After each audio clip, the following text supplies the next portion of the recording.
कुछ हमारे साथी वीडियो कॉन्फ्रेंसिंग के माध्यम से जुड़े हुए हैं।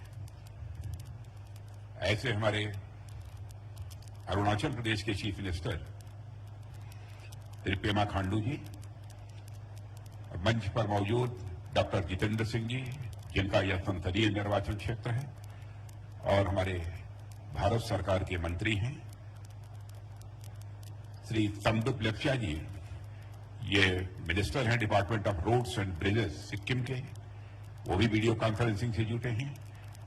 कर्मा भूटिया जी, ये भी मिनिस्टर ऑफ फॉरेस्ट हैं सिक्किम गवर्नमेंट के, ये भी वीडियो कॉन्फ्रेंसिंग से हैं। और हमारे जुगल किशोर जी शर्मा, जो यहीं जम्मू के मेंबर ऑफ पार्लियामेंट हैं, और Shri Phangnon Konyak, member of parliament Rajya Sabha, ये भी वीडियो कॉन्फ्रेंसिंग से जुड़े हैं। और lieutenant general Rajiv Chaudhary, director general border road, और air marshal Shri Pankaj Sinha, AO CNC western वायु कमांड, और बहुत सारे राज्यों के वीडियो कॉन्फ्रेंसिंग से जुड़े हुए हमारे सभी प्रतिनिधिगण, अधिकारी वर्ग, बॉर्डर रोड ऑर्गेनाइजेशन के सभी कर्मयोगी, मीडिया के मित्रों, अन्य देवियों व सज्जनों, जब भी बॉर्डर रोड ऑर्गेनाइजेशन के किसी कार्यक्रम में शिरकत करने के लिए जाता हूं और जब उनके कामों को मैं देखता हूं तो निश्चित रूप से हमारी खुद की हौसला अफजाई होती है।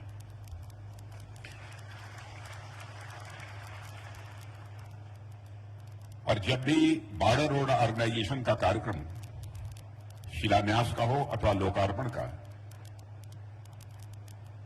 उसमें भाग लेने के लिए जब हमारे डायरेक्टर जनरल के द्वारा कहा जाता है तो सहज रूप से मैं अपनी स्वीकृति भी उसे दे देता हूं। और जिस तरीके से बॉर्डर रोड ऑर्गेनाइजेशन ने विगत कुछ वर्षों में अपनी जिम्मेदारी का निर्वाह किया है, क्योंकि प्रत्यक्ष मैंने उसे अपनी आंखों से देखा है, मैं कह सकता हूं उसकी जितनी भी सराहना की जाए वह कम है।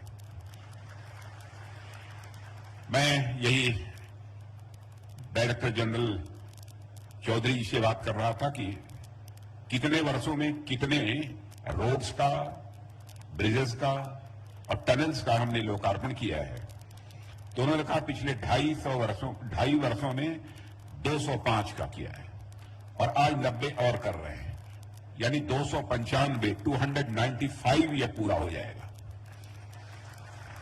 तो मैं देख रहा था कि 900 डेज होते हैं, 900 दिन होते हैं।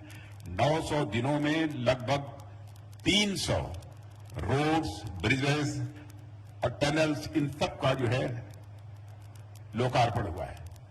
यानी हर 3 दिन में एक बॉर्डर रोड ऑर्गेनाइजेशन के द्वारा निर्मित किसी न किसी परियोजना का उद्घाटन हुआ है। और सचमुच आज आप सबके बीच, हिमालय की चोटियों के बीच आकर मुझे बेहद खुशी हुई है। और मैं यहां पर आप सबके सामने यह भी चर्चा करना चाहूंगा कि यहां के जम्मू के रहने वाले लोग, मैं जानता हूं कि शास्त्रों का भी बहुत सारे लोग हैं जिनका अध्ययन है। आचार्य कल्हण का नाम सबने सुना होगा। यह 12वीं शताब्दी में उत्तर भारत के सबसे बड़े आचार्य यानी जो विद्वान होते थे उनमें से आचार्य कल्हण एक थे। और उनकी सबसे एक उत्कृष्ट रचना जो मानी जाती है वह राज तरंगिणी मानी जाती है। और राज तरंगिणी में ही आचार्य कल्हण ने हिमालय की श्रृंखला का वर्णन किया है। अब वह संस्कृत में है, वह संस्कृत में आपके सामने वह नहीं प्रस्तुत करना चाहता हूं, लेकिन उसका भावार्थ यह है कि जिस प्रकार शिशु, बच्चा अपनी माता की कोख में सुरक्षित रहकर पोषण ग्रहण करता है, ठीक उसी प्रकार यह क्षेत्र हिमालय की कोख में हर प्रकार से सुरक्षित है। और उसमें एक योगदान मैं बॉर्डर रोड ऑर्गेनाइजेशन का भी मानता हूं। साथियों, हिमालय ने मानो अपनी शैल बाहुओं में मातृवत क्षेत्र को शिशु के समान सुरक्षित रखा है और अपनी लगातार बहती जलधाराओं से उसको दुग्धपान भी कराया है। आज अगर जम्मू इतना रमणीय दिख रहा है तो इसका एक बड़ा कारण है हिमालय। भारत के लिए प्राकृतिक सीमा के रूप में काम करते हुए हिमालय ने हमेशा ये हमारे भारत की रक्षा की है। आप लोग जानते होंगे कि एक समय रशिया के बारे में ऐसा कहा जाता था कि उस रशिया के पास आर्मी, नेवी और एयरफोर्स के अलावा एक जनरल विंटर का एडवांटेज है। रशिया के बारे में कहा जाता था विंटर सीजन में रूस पर आक्रमण करना एक तरह से विरोधियों के लिए अपने पैर पर कुल्हाड़ी मारने जैसा माना जाता था।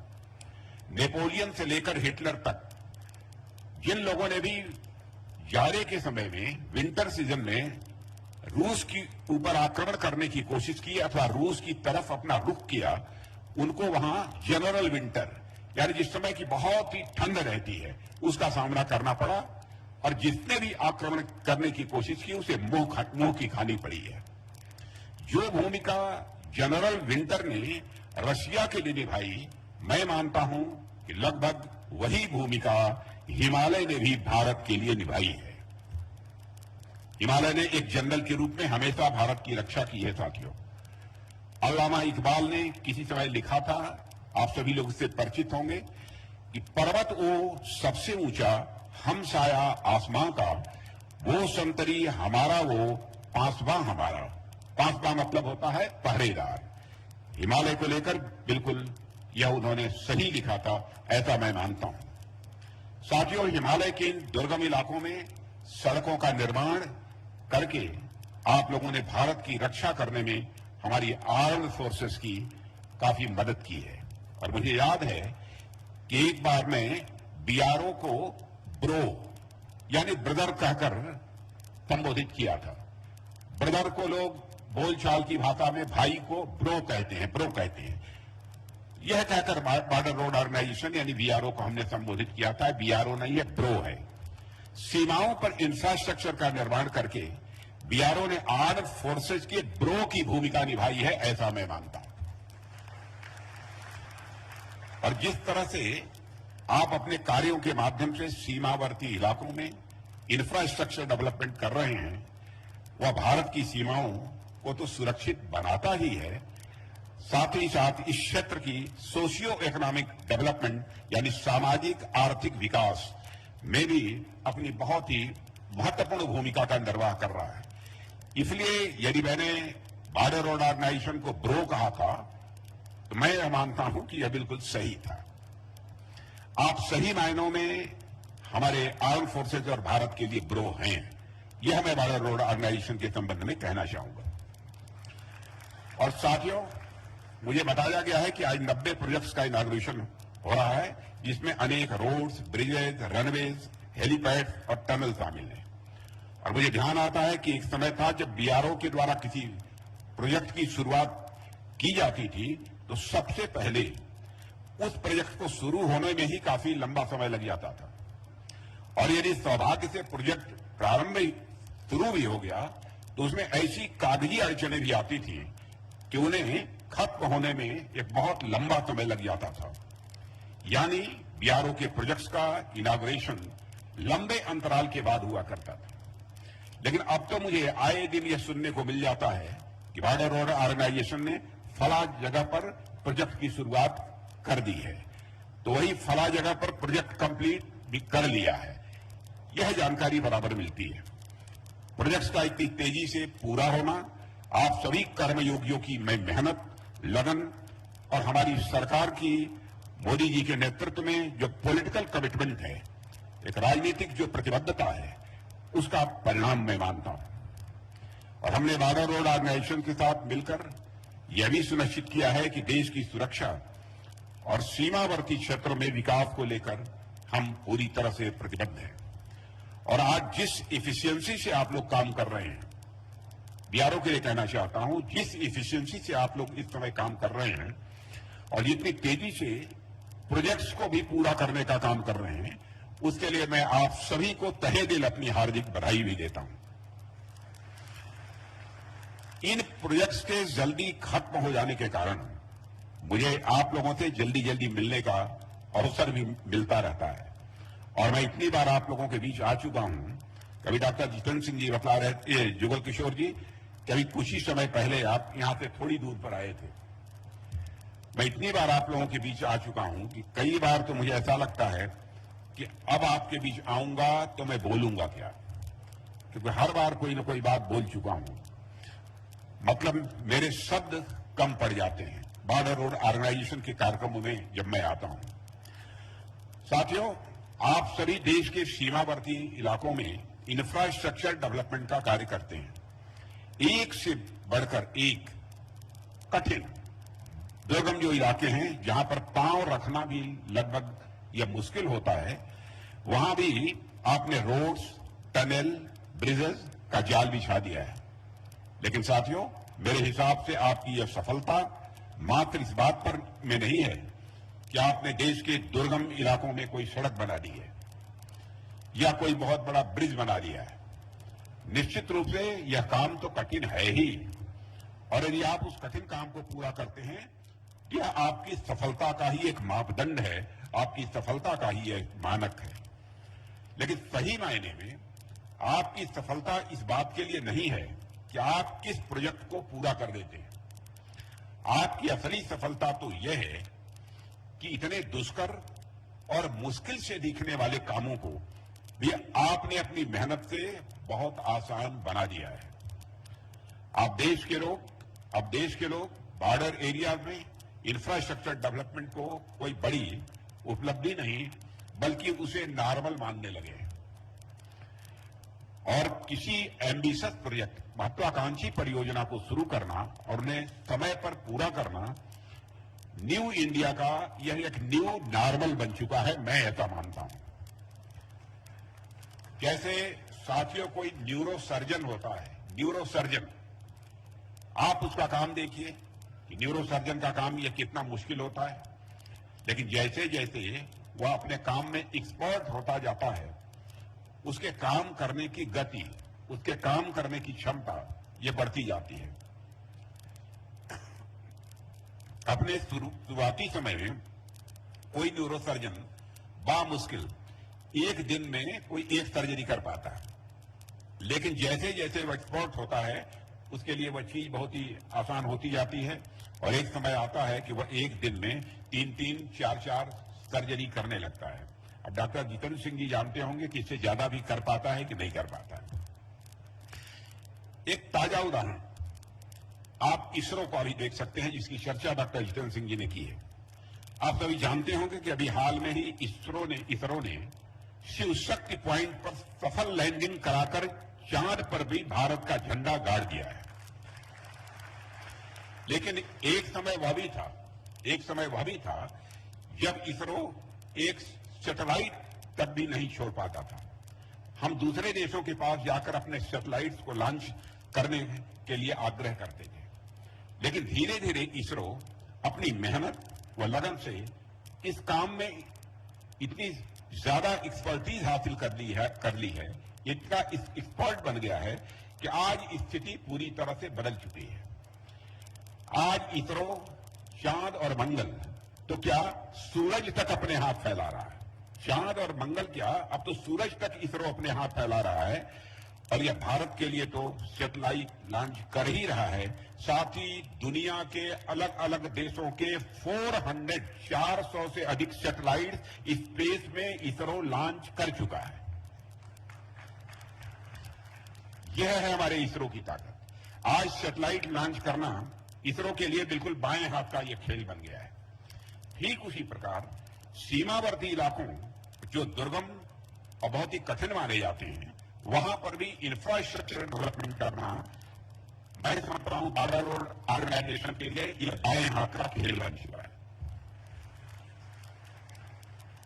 और आज आप सबकी यह मेहनत का ही यह परिणाम है कि आपने इस कठिन व मुश्किल से दिखने वाले काम को भी इतना आसान बना दिया है। और आप देखिए कि अक्टूबर 2020 में मैंने बालीपरा चार द्वार तवांग मार्ग पर 500 मीटर लंबी नेचुफू सुरंग की नींव रखी थी। नेचुफू, जिसको आपने देखा होगा भी, अभी 3 साल भी नहीं हुए कि आपने इस प्रोजेक्ट को कंप्लीट कर दिया, और आज मुझे इस बात की अत्यंत प्रसन्नता हो रही है कि मैं इस सुरंग को राष्ट्र को समर्पित कर दिया मैंने। साथियों, एक समय ऐसा भी था जब भारत में बॉर्डर एरिया में सड़कें बनाना कूटनीतिक, राजनैतिक और भौगोलिक हर दृष्टि से नाकों चने चबाने जैसा होता था। यह एक कठिन काम है, लेकिन इस कठिन काम को भी जिस तरीके से बॉर्डर रोड ऑर्गेनाइजेशन ने इसे आसान बनाया है और जिस तरीके से आप सभी इसके अभ्यस्त हो गए हैं, उसके लिए आप सभी को मैं पुनः एक बार अपनी हार्दिक बधाई देता हूं। परफेक्शन माने किसी काम को ठीक तरीके से करना। परफेक्शन आप लोगों की अचीवमेंट नहीं, परफेक्शन आप लोगों की अचीवमेंट नहीं, आपकी उपलब्धि नहीं, बल्कि यह आप लोगों की आदत बन चुकी है, ऐसा मैं बॉर्डर रोड ऑर्गेनाइजेशन के लिए मानता हूं। यह बॉर्डर रोड ऑर्गेनाइजेशन का अचीवमेंट नहीं है, बल्कि यह आप लोगों का स्वभाव बन चुका है, यह आदत बन चुकी है। यह कोई साधारण बात किसी ऑर्गेनाइजेशन के लिए नहीं कही जाएगी। और साथियों, आज इस शुभ अवसर पर बॉर्डर रोड ऑर्गेनाइजेशन पूर्वी लद्दाख के न्योमा में एयरफील्ड पर भी काम शुरू करने जा रहा है और इसे लद्दाख में अग्रिम चौकियों पर तैनात सैनिकों के लिए स्टेजिंग ग्राउंड के रूप में विकसित किया जाएगा। और यह दुनिया के सबसे ऊंचे हवाई क्षेत्रों में से एक होगा।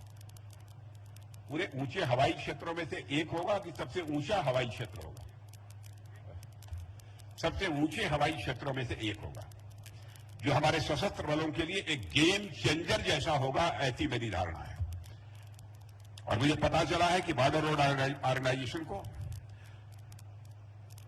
हाल में ही शिंकुला सुरंग के निर्माण का भी यह काम सौंपा गया है, जो हिमाचल में लाहौल स्पीति को लद्दाख के जास्कर घाटी से यह जोड़ेगा। यह हिमाचल और लद्दाख के बीच ऑल वेदर कनेक्टिविटी प्रदान करेगा। और मुझे यह भी बताया गया है कि 15,855 15,855 फीट की ऊंचाई पर यह सुरंग स्थित है। दुनिया की सबसे ऊंची सुरंग होगी, जो बॉर्डर रोड ऑर्गेनाइजेशन द्वारा स्थापित एक और अनोखा यह नया रिकॉर्ड बनेगा, ऐसा मेरा विश्वास है। ऐसे अनेक प्रोजेक्ट्स हैं जिन पर काम करते हुए बॉर्डर रोड ऑर्गेनाइजेशन ने न सिर्फ नए रिकॉर्ड्स बना रहा है, बल्कि सीमावर्ती इलाकों में इंफ्रास्ट्रक्चर का भी डेवलपमेंट कर रहा है और राष्ट्र की सुरक्षा में अपना महत्वपूर्ण योगदान भी दे रहा है। साथियों, बॉर्डर एरिया में इंफ्रास्ट्रक्चर को बढ़ावा देना यह राष्ट्रीय सुरक्षा के लिए तो कारगर होता ही है, साथ ही साथ यदि कोई नेबरिंग कंट्री यानी हमारा कोई पड़ोसी देश हमारे साथ कोऑपरेशन की भावना रखता है, तो यह हमारे बीच की कनेक्टिविटी को भी यह बढ़ावा देता है। म्यांमार, भूटान आदि अनेक ऐसे देश हैं जहां पर बॉर्डर रोड ऑर्गेनाइजेशन ने सीमावर्ती इलाकों में इंफ्रास्ट्रक्चर बिल्ड कर हमारे बीच पीस एंड कोऑपरेशन को बढ़ाने में काफी सहायता की है। इसलिए सरकार में आने के बाद से ही अपने प्रधानमंत्री मोदी जी के नेतृत्व में हमने विशेष रूप से सीमावर्ती क्षेत्रों में विकासात्मक गतिविधियों को तेज किया है। और साथियों, आप सभी के प्रोजेक्ट्स यानी बॉर्डर रोड ऑर्गेनाइजेशन के प्रोजेक्ट्स और काम करने का तरीका, इसे मैं सिविल मिलिट्री फ्यूजन का भी एक बहुत बड़ा उदाहरण मानता हूं, एक बहुत बड़ी इसे मिसाल मानता हूं। सड़क पुल इत्यादि बनाने का कार्य सिविल सेक्टर के अंतर्गत आता है और देश की सुरक्षा का कार्य मिलिट्री सेक्टर के अंतर्गत आता है। लेकिन आप लोग तो स्वयं ही एक सिविल मिलिट्री ऑर्गेनाइजेशन है, यह मैं बॉर्डर ऑर्गेनाइजेशन के लिए कहना चाहूंगा। और आपने जिस तरीके से सिविल और मिलिट्री सेक्टर का सामंजस्य बैठाते हुए देश की सुरक्षा के लिए इंफ्रास्ट्रक्चर डेवलपमेंट करना आपने प्रारंभ किया है, मुझे लगता है कि आपका यह कोलैबोरेशन बॉर्डर इंफ्रास्ट्रक्चर के मामले में कई स्वर्णिम अध्याय लिखेगा। सिविल मिलिट्री फ्यूजन इस समय की जरूरत है, क्योंकि राष्ट्र की सुरक्षा की जिम्मेदारी सिर्फ सैनिकों की नहीं बल्कि सिविलियंस की भी होती है। इसीलिए मैं सिविल मिलिट्री फ्यूजन की बात में कर रहा हूं। यजुर्वेद का एक श्लोक है, वयम राष्ट्रे जागृहम्, अर्थात हम राष्ट्र को जीवन और जागृत बनाए रखेंगे। हम यह संकल्प लेते हैं, यह कहकर कि वयम राष्ट्रे जागृहम्। मैं मानता हूं कि यह कथन जन जन तक पहुंचना चाहिए और राष्ट्र की रक्षा के लिए संपूर्ण राष्ट्र का एक समान दृष्टिकोण, यह आज के समय की यह मांग है। साथियों, हम सब लोगों को मिलकर भारत की सीमाओं की सुरक्षा के लिए काम करना है और साथियों इसमें हमें सबका सहयोग मिल रहा है, यह बात मैं विश्वास के साथ कह सकता हूं। आप इसका उदाहरण इन प्रोजेक्ट्स में भी देख सकते हैं। अनेक राज्यों में अलग अलग रूलिंग पार्टी है, लेकिन सीमावर्ती इलाकों में आधारभूत संरचनाओं के निर्माण में हम सब एक दूसरे के साथ देते हुए लगातार आगे बढ़ रहे हैं। इस सहयोग के लिए मैं सभी राज्य सरकारों को भी अपनी तरफ से हार्दिक बधाई देता हूं और यही हमारे भारत की सबसे बड़ी विशेषता है। हमारे बीच आपस में चाहे कितना भी वैचारिक मतभेद हो, लेकिन बात जब देश की सुरक्षा की आती है, तो जब भारत माता की आती है, तो हम सभी सारे भेदभावों को भुलाकर एकजुट होकर अपने दुश्मन का सामना करने के लिए खड़े हो जाते हैं। यह है भारत की ताकत। और साथियों, एक बात पर मैं आप सभी से चर्चा करना चाहूंगा, और आप जानते हैं कि लंबे समय तक पूरी दुनिया में पर्यावरण और विकास की डिबेट चली है। विकास होगा तो पर्यावरण पर उसका प्रतिकूल असर पड़ेगा, यह कहा जाता है।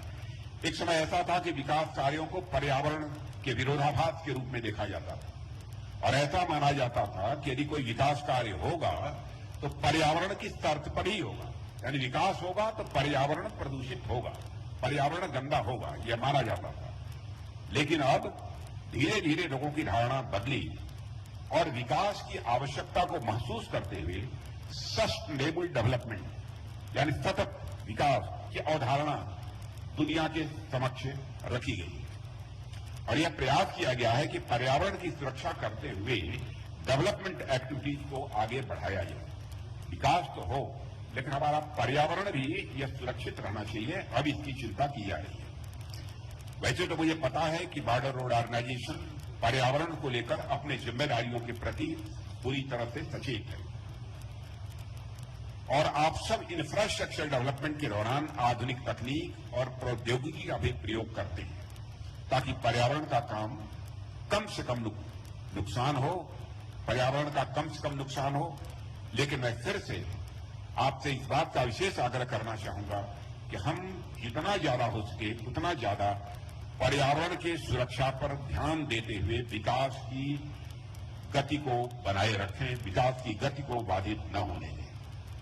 साथियों, अब तक मिनिमम इन्वेस्टमेंट और मैक्सिमम वैल्यू के मंत्र के साथ बॉर्डर ऑर्गेनाइजेशन ने काम किया है, लेकिन अब हमें इससे और आगे बढ़ने की आवश्यकता है।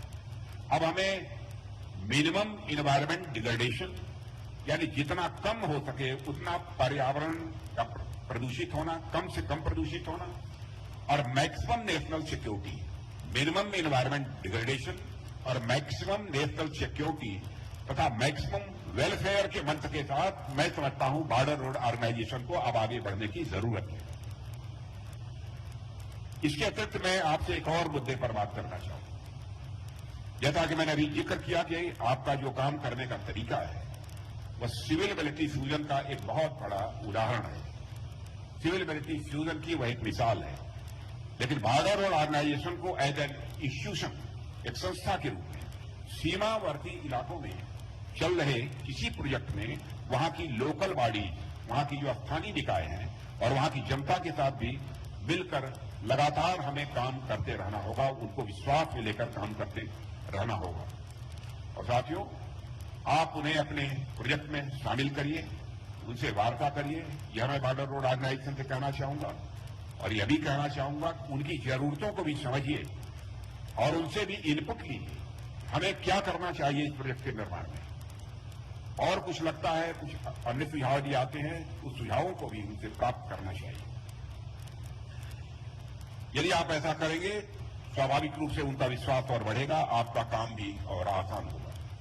आपका काम सड़कें बनाकर एक स्थान को दूसरे स्थान से जोड़ने का तो है ही, लेकिन साथ ही साथ आपको अपने कार्यों से लोगों के दिलों को भी जोड़ना होगा। यह मेरा आपसे आग्रह है। साथियों, मेरा ऐसा मानना है कंस्ट्रक्शन ऐसा हो जो for the people, of the people और बाय द पीपुल की भावना का प्रतिनिधित्व करता हो, ऐसा कंस्ट्रक्शन होना चाहिए। इस अवसर पर इससे अधिक कुछ न कहते हुए मैं बॉर्डर ऑर्गेनाइजेशन इन सारे प्रोजेक्ट्स में को पूरा करने में जो कामयाबी हासिल हुई है उसके लिए मैं पुनः बधाई देता हूं तथा आगे आने वाले प्रोजेक्ट्स के लिए भी उन्हें हार्दिक शुभकामनाएं देता हूं। और अंत में मैं इस विश्वास के साथ अपनी बात समाप्त करता हूं कि बॉर्डर रोड ऑर्गेनाइजेशन हमेशा एक प्रो की तरह इस प्रकार भारत के बॉर्डर एरियाज में पूरी क्षमता के साथ भविष्य में भी यह काम करता रहेगा। इन्हीं शब्दों के साथ पुनः आप सबको हार्दिक बधाई, आप सबको बहुत बहुत धन्यवाद। धन्यवाद महोदय।